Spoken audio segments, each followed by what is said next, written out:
Let's start with the main things you need to do in order to get an efficient start. First, try to get the tools. You can get them simply by exploring, or you can buy them directly from vendors. The axe, shovel, and pickaxe are the most important. The fishing rod isn't a priority, but you can easily obtain it near the left tower on the beach. After you have the tools, cut down every tree, mine every ore vein, and dig up all the holes you find. You'll need lots of materials to upgrade the vendors for better upgrades and gear. The first NPC you'll encounter is the blacksmith, who sells you a few tools and, most importantly, weapons. If your first weapon is something you don't like, you can buy a different one from the blacksmith. I always go with the blood-rusted sword, as it's the most versatile weapon. If you're looking for more damage, the two-handed sword is also a good pick. After you defeat the first boss, you will get Plague Ichor, which allows you to unlock more slots for weapons, inventory, or hunger.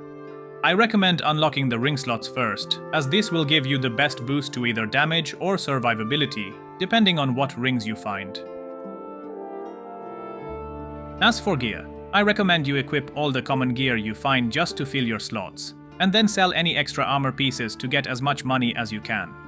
The common armor and weapons have multiple gem slots, and you can customize your build more accurately.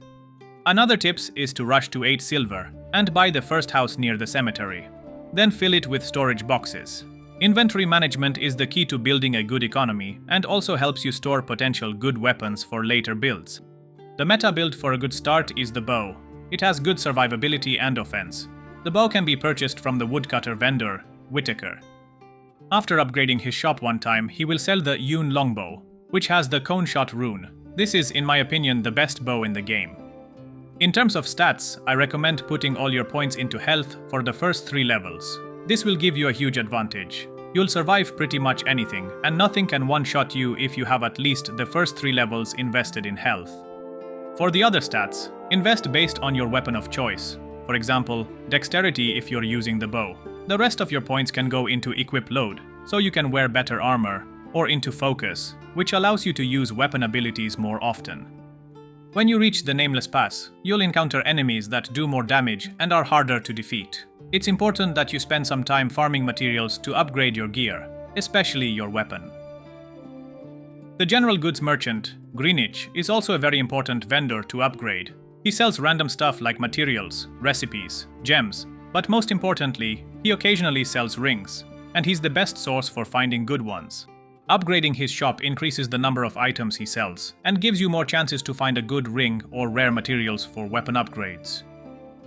I also recommend going back to the first area of the game to save Gordon, the cook.